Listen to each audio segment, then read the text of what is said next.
राष्ट्रीय युवा दिवस पर आइए सुनते हैं एक विशेष परिचर्चा। सुनते रहिए रेडियो दस्तक 90.8 FM। सुनेगा उज्जैन, बढ़ेगा उज्जैन। रेडियो दस्तक 90.8 FM के सभी श्रोताओं को डॉक्टर गिरीश पंड्या का नमस्कार। आज 12 जनवरी अर्थात स्वामी विवेकानंद जी की जयंती, जिसे पूरा देश राष्ट्रीय युवा दिवस के रूप में मना रहा है। युवा एक आशा और भविष्य की राह, इस महत्वपूर्ण विषय पर एक प्रेरक परिचर्चा का यह अवसर है। इस परिचर्चा में भागीदारी के लिए हमारे स्टूडियो में उपस्थित हैं दो सम्मानीय व्यक्तित्व, जो शिक्षा विभाग के महत्वपूर्ण पदों पर रहते हुए युवाओं को नई दिशा और दशा देने के लिए प्रतिबद्ध है। हम स्वागत करते हैं उज्जैन के जिला शिक्षा अधिकारी माननीय श्री आनंद शर्मा जी का, जिन्हें शिक्षा और शैक्षणिक व्यवस्था के क्षेत्र में नवाचार के साथ गुणवत्ता सुधार के लिए जाना जाता है, जिनके प्रयास हमेशा ही युवाओं को एक नई ऊर्जा और एक नई प्रेरणा प्रदान करते हैं। तो रेडियो दस्तक के स्टूडियो में आपका बहुत बहुत स्वागत है सर। जी धन्यवाद। साथ ही हम स्वागत करते हैं माननीय श्री गिरीश तिवारी जी का, शिक्षा विभाग में एडीपीसी के रूप में अपने दायित्व को निभाते हुए विशेषकर डिजिटल शिक्षा और नई शैक्षणिक योजनाओं के माध्यम से युवाओं को आगे बढ़ाने में आप लगातार सक्रिय रहे हैं। आप दोनों विद्वत जनों के अनुभव और दृष्टिकोण से आज की परिचर्चा निश्चित ही हमारे युवा श्रोताओं के लिए विशेष उपयोगी और विशेष प्रेरक सिद्ध होगी। इसी आशा और इसी अपेक्षा के साथ हम इस परिचर्चा का आरंभ करते हैं। आज समूचे विश्व में भारत के युवा अपनी प्रतिभा का लोहा मनवा रहे हैं। बड़ी बड़ी व्यवस्थाओं और कंपनियों का संचालन या नेतृत्व हमारे युवा कर रहे हैं। इन प्रतिभाओं को निखारने का एक बहुत बड़ा दायित्व शिक्षा और हमारी शिक्षण व्यवस्था पर है। उज्जैन के जिला शिक्षा अधिकारी माननीय श्री आनंद शर्मा जी से हम ये जानना चाहेंगे कि सर, भारत विश्व गुरु बनने की ओर लगातार अग्रसर हो रहा है और इसमें निश्चित रूप से युवाओं की बड़ी भूमिका है। तो क्या हम अपने युवाओं को उस सही दिशा में तैयार कर पा रहे हैं? देखिए, भारत के युवाओं को सही दिशा में तैयार करने के लिए हमें 3 स्तरों पर काम करना होगा जी। शिक्षा, नेतृत्व और प्रेरणा। शिक्षा प्रणाली को केवल अंकों और परीक्षाओं तक सीमित नहीं रखना चाहिए। इसमें व्यवहारिक ज्ञान, नैतिक मूल्यों और स्वदेशी सोच को प्राथमिकता दी जानी चाहिए। जी बिल्कुल। स्वामी विवेकानंद ने कहा था कि उठो, जागो और तब तक मत रुको जब तक लक्ष्य प्राप्त न हो जाए। हमें उनके इस संदेश को युवाओं तक पहुंचाने के साथ साथ उन्हें ये समझाना होगा कि केवल व्यक्तिगत सफलता ही नहीं अपितु सामाजिक जिम्मेदारी भी उतनी ही महत्वपूर्ण है। बिल्कुल सर। आज का युवा तकनीकी रूप से सक्षम है, लेकिन सही दिशा और मार्गदर्शन के अभाव में उसकी क्षमता पूरी तरह से विकसित नहीं हो पा रही। जी। यदि परिवार, विद्यालय और समाज सब मिलकर युवाओं को मार्गदर्शन दें तो भारत को विश्व गुरु बनने से कोई नहीं रोक सकता। बहुत अच्छी बात आपने बताई सर। शिक्षा, नेतृत्व और प्रेरणा के 3 प्रमुख स्तरों के साथ युवाओं को तैयार करने का एक महत्वपूर्ण विचार आपने दिया है। अगला प्रश्न माननीय गिरीश तिवारी साहब से है। सर, अभी जिला शिक्षा अधिकारी महोदय ने जिस प्रकार से युवा पीढ़ी को तैयार करने की बात कही है, उसमें निश्चित रूप से एक बड़ी भूमिका शिक्षकों की होती है, लेकिन विगत कुछ वर्षों से शिक्षकों के प्रति, उनकी भूमिकाओं के प्रति दृष्टिकोण में एक सामाजिक बदलाव आया है। क्या यह सामाजिक बदलाव युवा पीढ़ी के भटकाव का कोई कारण बन रहा है? आपको क्या लगता है? शिक्षकों का जो स्थान है वो भारतीय संस्कृति में गुरु का दिया गया है जी, लेकिन आज के शिक्षा तंत्र में अगर हम देखें तो ये दिखाई दे रहा है कि शिक्षकों के सम्मान में गिरावट आई है, और ये गिरावट का कारण संस्कृति भी है, जिसमें हम लोग ढंग से उनका मार्गदर्शन नहीं कर पा रहे बच्चों का, जो अपने शिक्षकों को सम्मानित करे। शिक्षक केवल पढ़ाने के लिए नहीं होता है, पाठ पढ़ाने वाला केवल नहीं है, लेकिन वो उस बच्चे को बनाने वाला शिल्पकार भी है। तो हमको ये समझना पड़ेगा और बच्चों को ये समझाना पड़ेगा कि शिक्षकों का सम्मान गुरु की भांति करें, और आपसी संवाद जो बच्चे और शिक्षक के बीच में होना चाहिए, जो धनात्मक और संवेदनशीलता को लेकर किया जाए, तो स्थापित किया जा सकता है गुरु का स्थान पुनः, जो कहीं न कहीं अभी पीछे जा रहा है। ये रिश्ता मजबूत हो सकता है और सम्मान के रूप में आ सकता है, जिससे युवा अगर भटकना भी चाहे तो नहीं भटक पाए, उसका मार्गदर्शन मिलता रहे। जी बिल्कुल, बहुत सही आपने कहा कि शिक्षक और छात्रों के बीच में संवाद स्थापित करना बहुत आवश्यक है। सर, आपसे ही पुनः प्रश्न है कि आप एडीपीसी के महत्वपूर्ण पद पर कार्यरत हैं। कई प्रयास आपके इस दिशा में देखने को, हमें सुनने को मिलते रहते हैं। कृपया उन प्रयासों के बारे में हमारे श्रोताओं को थोड़ा सा बताएंगे तो बहुत अच्छा रहेगा। मैं उज्जैन जिले में विगत 11 वर्षों से एडीपीसी का दायित्व निभा रहा हूँ। जी, एडीपीसी के रूप में मैं जो जिम्मेदारी निभा रहा हूँ वो शिक्षकों को सशक्त करना और शिक्षा नीति, उसका प्रशिक्षण और तकनीकी संसाधनों का किस तरह से उपयोग किया जाए, उसके दायित्व क्या होंगे, उसको किस तरह से प्रभावी ढंग से हम क्रियान्वित कर सकते हैं, उसको बताने की जिम्मेदारी का निर्वहन कर रहा हूँ। शिक्षकों और छात्रों के बीच में जो संवाद है और उसको विशेष जागरूकता अभियान के तहत हम चलाने की कोशिश करते हैं। बहुत अच्छे से। उसके साथ हम ये भी सुनिश्चित करते हैं कि शिक्षक अपने कर्तव्यों के प्रति समर्पित रहें और समग्र विकास में छात्रों के वो अपना महत्वपूर्ण भूमिका निभा सकें। साथ ही विभाग के माध्यम से ऐसे कार्यक्रमों को भी लागू किया जा रहा है जो छात्रों को उनके लक्ष्य और सही दिशा में प्रेरित कर सकने में सहायक होंगे। जी जी, छात्रों को आपके प्रयास लक्ष्यों की ओर ले जाते हैं तो आगे चल करके वो युवाओं को भी निश्चित रूप से प्रेरित करेंगे।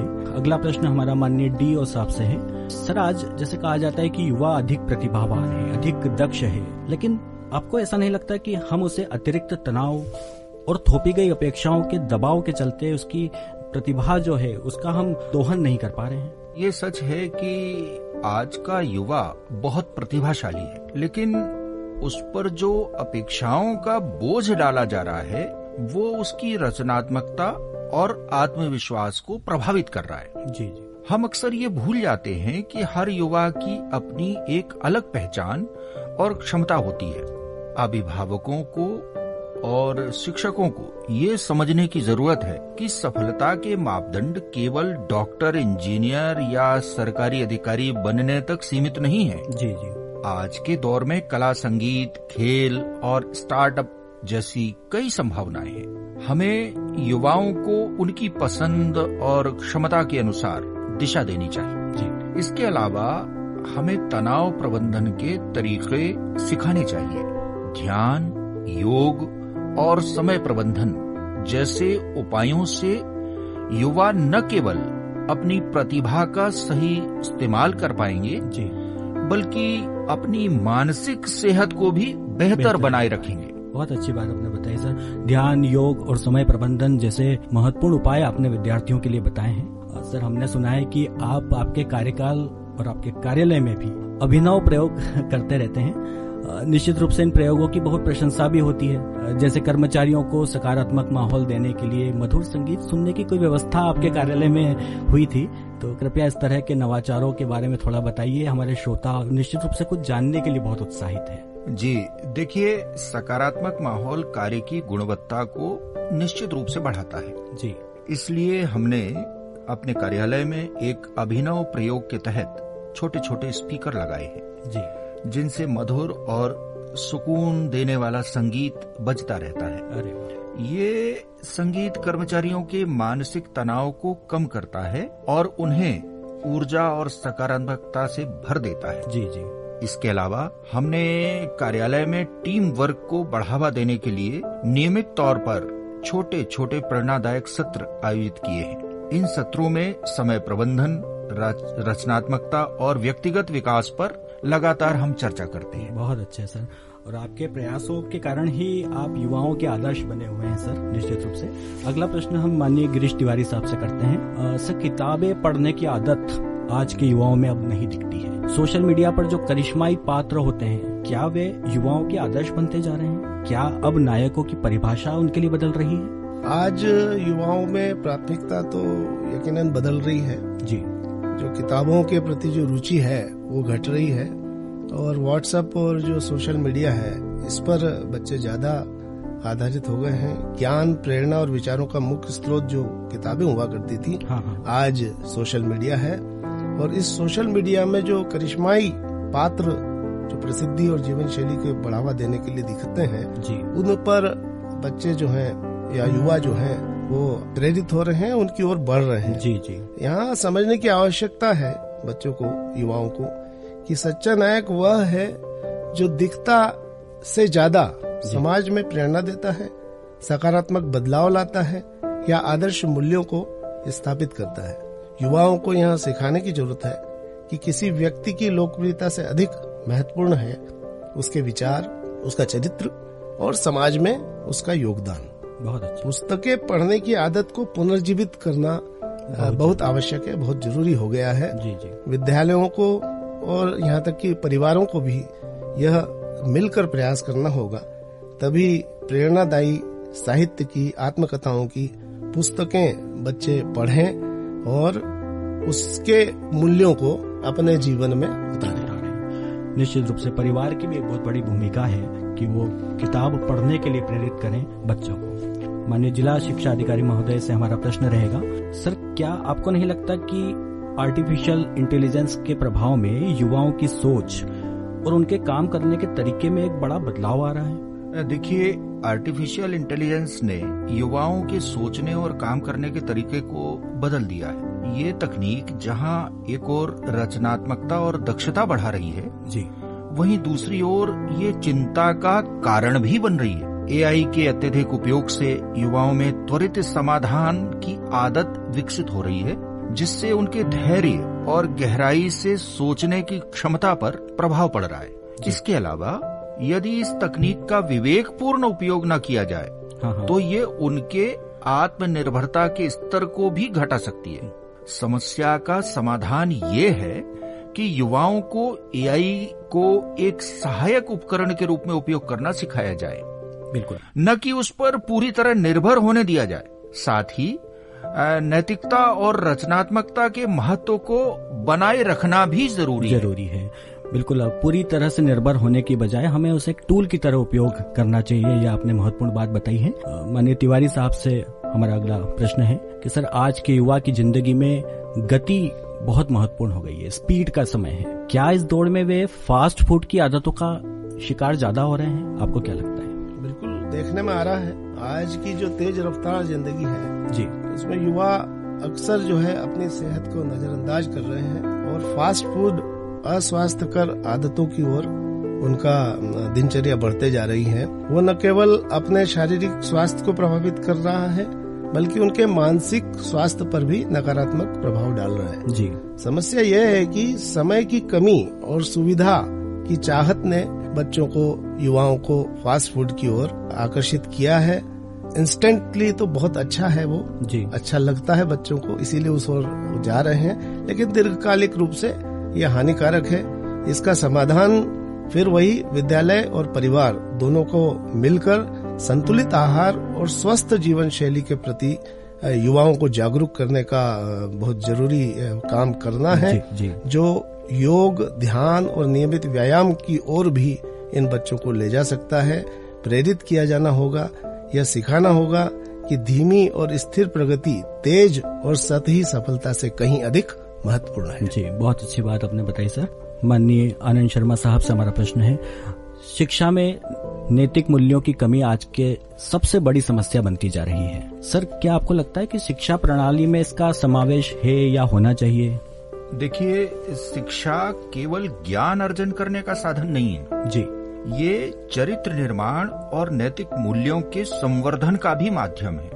शिक्षा प्रणाली में नैतिकता, ईमानदारी, करुणा, अनुशासन और सामाजिक जिम्मेदारी जैसे गुणों का समावेश निश्चित रूप से होना ही चाहिए। जी, बच्चों को सिखाया जाना चाहिए कि शिक्षा का उद्देश्य केवल कैरियर बनाना नहीं है, बल्कि एक सशक्त और नैतिक समाज का निर्माण करना है। जी, हालांकि वर्तमान नई शिक्षा पद्धति जैसे कि राष्ट्रीय शिक्षा नीति 2020 नैतिक मूल्यों और समय विकास पर विशेष ध्यान देती है। जी, यदि इसे सही तरीके से लागू किया जाए तो ये विद्यार्थियों को न केवल शिक्षा बल्कि जीवन के महत्वपूर्ण मूल्यों का भी पाठ पढ़ा सकती है। जी, जी, जैसा कि स्वामी विवेकानंद जी ने भी कहा था, चरित्र का निर्माण और मानवता का विकास शिक्षा का सर्वोच्च उद्देश्य होना चाहिए। जी, वर्तमान शिक्षा प्रणाली में अगर इस दृष्टिकोण को पूरी ईमानदारी और जिम्मेदारी के साथ अपनाया जाए जी, तो विद्यार्थी न केवल ज्ञानवान बल्कि नैतिक रूप से सशक्त बनकर समाज को एक नई दिशा प्रदान कर सकते हैं। जी, बहुत बेहतर आपने बताया सर। आज का युवा जीवन में उद्देश्य और दिशा की तलाश करता है। क्या हमारे वर्तमान शैक्षणिक पाठ्यक्रम इसे पूरा कर पा रहे हैं या इसमें कुछ बदलाव की आवश्यकता है? माननीय गिरीश तिवारी साहब। आज की हमारी शिक्षा और शिक्षण गतिविधियों में जो आंकड़ा हम जो चाहते हैं उसमें अव्वल आना, उच्च अंक प्राप्त करना, ये तो लक्ष्य है ही बच्चों का जी, लेकिन जरूर बदलाव की आवश्यकता है। निश्चित रूप से युवाओं को ये बताना होगा, उनको उद्देश्य और दिशा किस ओर बढ़ना है, समाज में इस शिक्षा का क्या योगदान होना चाहिए, वो महसूस कराना बहुत आवश्यक है। इस योगदान को वह कैसे और किस क्षेत्र में देगा, इसका निर्धारण भी हमें उन्हें बताना होगा और निश्चित लाइन ऑफ एक्शन उनको बताना होगा, ताकि केवल अंक की ओर न जाए, समाज की ओर भी जाए। समाज में उनकी क्या उपयोगिता है, समाज में उनका क्या महत्व है, वो भी उनको प्रतिपादित हो सके। जी, जीवन के व्यापक लक्ष्यों को समझना और प्राप्त करने में मददकारी हम उनके लिए बने, तभी वो शिक्षण में आंकड़े के अलावा समाज के योगदान की ओर भी प्रोत्साहित हो पाएंगे। जी जी। माननीय डीओ साहब से भी एक प्रश्न हमने आर्टिफिशियल इंटेलिजेंस के संबंध में पूछा था और उसी संबंध में एक जिज्ञासा और है सर, आपसे जानना चाहेंगे कि सोशल मीडिया और आर्टिफिशियल इंटेलिजेंस के इस युग में क्या युवाओं के मानसिक स्वास्थ्य पर भी कोई नकारात्मक प्रभाव पड़ रहा है सर? देखिए, सोशल मीडिया और आर्टिफिशियल इंटेलिजेंस का जहाँ तक सवाल है जी, युवाओं को उससे असीमित अवसर तो मिल गए हैं जी, परंतु इसका दुरुपयोग उनके रचनात्मकता और मानसिक स्वास्थ्य पर प्रतिकूल प्रभाव डाल रहा है। सोशल मीडिया पर दिखने वाली संपूर्ण जिंदगी की तुलना से युवा अवसाद, चिंता और आत्म संदेह का शिकार हो रहे हैं। जी, इसके अलावा तकनीक की अत्यधिक निर्भरता उनके रचनात्मक और स्वतंत्र सोचने की क्षमता को भी कहीं न कहीं सीमित कर रहे हैं। जी जी। इस समस्या का समाधान केवल और केवल जागरूकता में है। युवाओं को सिखाया जाना चाहिए कि सोशल मीडिया एक साधन है, न कि जीवन का मापदंड। डिजिटल डिटॉक्स और वास्तविक दुनिया के अनुभवों पर जोर देकर उनकी मानसिक सेहत और रचनात्मकता को हम निश्चित रूप से बचा सकते हैं। जी जी जी। मतलब समस्या का समाधान जागरूकता में छिपा हुआ है, ये आपने बड़ी बात बताई है सर। आज के युवा के समक्ष यूं तो बहुत सारी चुनौतियां हैं, पर सबसे बड़ी चुनौती क्या है माननीय गिरीश तिवारी साहब समझाना चाहेंगे? आज के युवाओं में के समक्ष जो चुनौती है वो है उनकी स्वयं की पहचान करना और उस उद्देश्यों की तलाश करना। जी, मेरे ख्याल से ये मिसिंग है, ये छूट रहा है।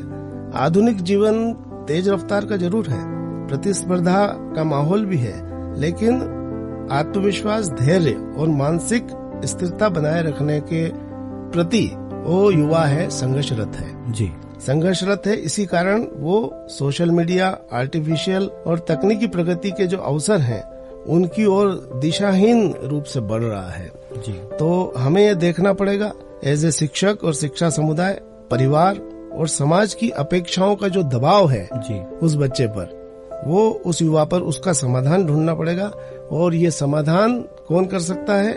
वो उसका परिवार, उसका शिक्षक और युवाओं को प्रेरित करके उसमें आत्म जागरूकता और मानसिक स्वास्थ्य को बढ़ावा दे सकता है। जी, ये सही दिशा और प्रेरणा देकर बच्चों को या युवाओं को हम सशक्त बना सकते हैं। जी जी, बहुत बहुत धन्यवाद सर। माननीय शर्मा साहब से हम जानना चाहेंगे कि सर, अभिभावकों की एक शिकायत रहती है कि युवा बच्चे जो है वो बहुत जल्दी आक्रोशित हो रहे हैं, चिड़चिड़ापन उन पर लगातार हावी हो रहा है। क्या कारण रहता होगा इस तरह की प्रवृत्ति बढ़ने का सर?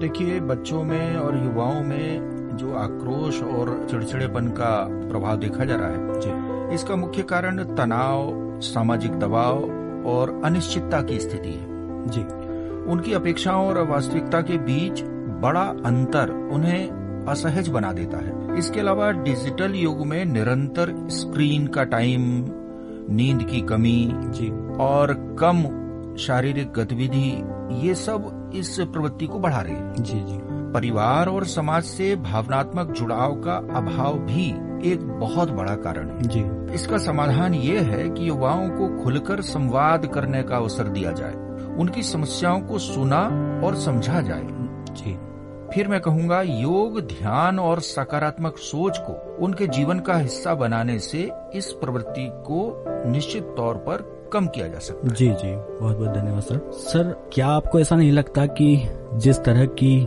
युवा पीढ़ी हम तैयार करने जा रहे हैं उस पर हमारी पीढ़ी के आचरण और व्यवहार का प्रभाव पड़ना चाहिए? क्या संदेश लेते होंगे जब आज के युवा जब संसद की बहस को सुनते हैं, भाषा के गिरते हुए स्तर को देखते हैं, तो माननीय गिरीश तिवारी साहब से हम ये जानना चाहेंगे। बिल्कुल, युवाओं पर हमारे आचरण और व्यवहार का गहरा प्रभाव पड़ता है। वो वही सीखते हैं जो उनके आसपास वो देखते हैं। संसद का जहाँ तक आपने बोला है, उसमें बहस जो है वो बच्चे देख रहे हैं, लेकिन उसका जो भाषा का स्तर है, नैतिकता की जो कमी है वो उनको दिखती है और युवाओं में संदेश पहुंचा रही है कि वो देखकर ये सोच रहा है कि मूल्यों और मर्यादाओं का पालन करना कितना अनावश्यक वहाँ हो रहा है और आवश्यक है। यह स्थिति चिंताजनक है। हमें यह समझने की आवश्यकता होगी कि यदि हम अपने आचरण को युवाओं को सही संदेश देने के लिए बताएंगे तो वो समाज के हर वर्ग और नेताओं और शिक्षकों को उनके व्यवहार को अपने अंदर समाहित करके और अच्छी मर्यादा के साथ वो कार्य कर पाएगा।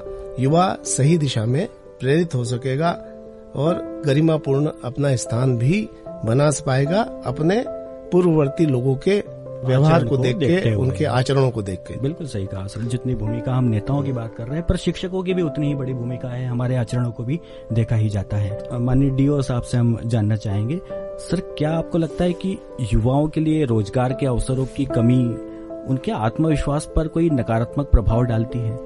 इस दिशा में सरकार या समाज को क्या कदम उठाने चाहिए?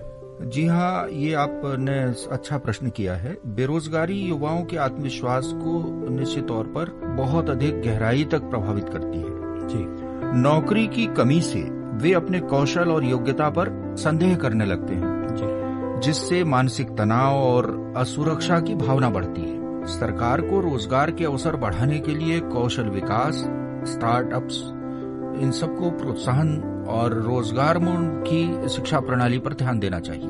वहीं समाज को ये समझना होगा कि नौकरी सिर्फ आय का साधन नहीं बल्कि आत्मसम्मान का स्रोत भी है। जी जी। परिवार और समुदाय को युवाओं को समर्थन और प्रेरणा देनी चाहिए जी, ताकि वे चुनौतियों का सामना आत्मविश्वास, कॉन्फिडेंस के साथ कर सके। उद्यमिता को बढ़ावा देने और वैकल्पिक करियर के लिए जागरूकता भी बहुत ज्यादा आवश्यक है। जी, बहुत महत्वपूर्ण उपाय आपने बताए हैं सर, और ये भी बताया कि सिर्फ आय प्राप्त करने का साधन भर नहीं है नौकरी, बल्कि आत्मसम्मान का स्रोत भी है। माननीय तिवारी साहब से हम जानना चाहेंगे कि सर हमारे देश के युवा आज अधिक से अधिक विदेशों में जाने की सोच रखते हैं, क्या ये हमारे देश के विकास में कोई बाधा बन सकता है? बिल्कुल, आज के माहौल में हर बच्चा जी जो टेक्निकली अच्छा क्वालिफाइड हो रहा है, इंजीनियर, डॉक्टर बन रहा है जी, वो अवश्य विदेश जाना चाह रहा है। अमेरिका, ब्रिटेन, कनाडा, दुबई, ये ऐसे स्थान है जो इनको प्रेरित कर रहे हैं जी। तो इसको अगर हमारे देश के प्रति सोचें तो इसको ब्रेन डेड कहा जा सकता है जी, जो देश के विकास में बाधा बन रहा है। प्रतिभा और संसाधनों का हमारे यहाँ नुकसान हो रहा है इनके जाने से, और राष्ट्र निर्माण में कमी हो सकती है ऐसे मैन पावर अगर हमारे कम होंगे जी। हमें देखना होगा कि इन युवा प्रतिभाओं को अगर जाते भी हैं विदेश तो वहाँ से लौटकर ये अपने देश के लिए क्या लाभकारी काम कर सकते हैं उसके लिए प्रेरित करना होगा जी। सरकार को ये सोचना पड़ेगा कि उच्च गुणवत्ता वाली शिक्षा और रोजगार हमारे देश में युवाओं को उपलब्ध कराएं ताकि वो प्रेरित न हो विदेश जाने के लिए। इसके साथ ही वैश्विक अनुभवों को साझा करने के लिए एक अनुकूल वातावरण बनाना भी जरूरी है ताकि हमारा युवा हमारे देश में बना रहे, विदेश की चकाचौंध से वो प्रभावित न हो। बिल्कुल जी, बहुत अच्छी बात आपने बताई सर। माननीय डीओ साहब से ही हम पुनः जानना चाहेंगे कि सर युवा शक्ति को सही दिशा में ले जाने के लिए समाज और परिवार को क्या भूमिका निभानी चाहिए? देखिए, युवा शक्ति को सही दिशा में ले जाने में समाज और परिवार की निर्णायक भूमिका होती है। परिवार युवाओं का पहला विद्यालय होता है जी, जहां उन्हें नैतिकता, अनुशासन और सहानुभूति का पाठ पढ़ाया जा सकता है। जी जी। समाज को युवाओं के लिए एक प्रेरणादायक माहौल तैयार करना होगा। उन्हें सकारात्मक आदर्श दिखाने होंगे जिनसे वे सीख ले सके। परिवार और समाज को उनकी समस्याओं को सुनने और समझने की आदत बनानी होगी। जी। युवाओं को सही मार्गदर्शन, समर्थन और प्रेरणा देकर उनकी ऊर्जा को रचनात्मक दिशा में ले जाया जा सकता है। याद रखें, स्वामी विवेकानंद ने कहा था, युवाओं की शक्ति को यदि सही दिशा में लगाया जाए तो वो किसी भी राष्ट्र को महान बना सकती है। क्या बात है, बहुत अच्छी बात आपने बताई सर। अब चूंकि परिचर्चा अपने अंतिम दौर पे है, तो सर हम रेडियो दस्तक के युवा श्रोताओं के लिए एक संदेश का निवेदन करते हैं माननीय डीओ साहब से कि आप क्या संदेश देना चाहेंगे सर? युवाओं को मेरा यही संदेश है कि आप देश की सबसे बड़ी ताकत हैं। अपनी ऊर्जा, उत्साह और सपनों का सही उपयोग करें। जी। सफलता का कोई शॉर्टकट नहीं होता। जी। मेहनत, अनुशासन और धैर्य ही आपके सबसे बड़े साथी हैं। अपनी जड़ों को न भूलें, भारतीय संस्कृति और मूल्यों से जुड़े रहें। जी। लेकिन साथ ही नए विचारों और तकनीकों को अपनाने में भी तनिक भी संकोच न करें। जी। स्वामी विवेकानंद ने कहा था, उठो जागो और तब तक मत रुको जब तक लक्ष्य प्राप्त न हो जाए। जी। यही आपका मंत्र होना चाहिए। सकारात्मक सोचें, समाज और राष्ट्र के लिए अपने कर्तव्यों को समझें और ये भी याद रखें कि आपके प्रयास ही इस देश को विश्व गुरु बनाएंगे। आप में असीम संभावनाएं हैं, उन्हें पहचानें और दुनिया को दिखाएं कि भारतीय युवा क्या कर सकता है। क्या बात है सर, बहुत बहुत धन्यवाद आपके प्रेरक शब्दों के लिए भी और आपके प्रेरक संदेश के लिए भी। तो मित्रों, ये थी आज की परिचर्चा जिसने निश्चित रूप से रेडियो दस्तक के युवा श्रोताओं को एक नई दिशा दिखाने का प्रयास किया है। युवाओं को यह नहीं भूलना चाहिए कि वे केवल अपने परिवार या समाज की आशा नहीं है, बल्कि पूरे राष्ट्र की उम्मीदें हैं। आपकी ऊर्जा, आपके सपने, आपकी मेहनत ही इस देश को आगे ले जाएगी। तो आज के इस महत्वपूर्ण परिचर्चा के लिए रेडियो दस्तक के स्टूडियो में अपना बहुमूल्य समय देने के लिए हम उज्जैन के जिला शिक्षा अधिकारी महोदय माननीय श्री आनंद शर्मा जी का और शिक्षा विभाग के एडीपीसी माननीय श्री गिरीश तिवारी जी का बहुत बहुत आभार व्यक्त करते हैं। और इसी के साथ ये परिचर्चा समाप्त होती है। आप बने रहिए, सुनते रहिए रेडियो दस्तक 90.8 FM। सुनेगा उज्जैन, पढ़ेगा उज्जैन। आप सुन रहे थे राष्ट्रीय युवा दिवस पर एक विशेष परिचर्चा। सुनते रहिए रेडियो दस्तक 90.8 FM। सुनेगा उज्जैन, बढ़ेगा उज्जैन। रेडियो दस्तक।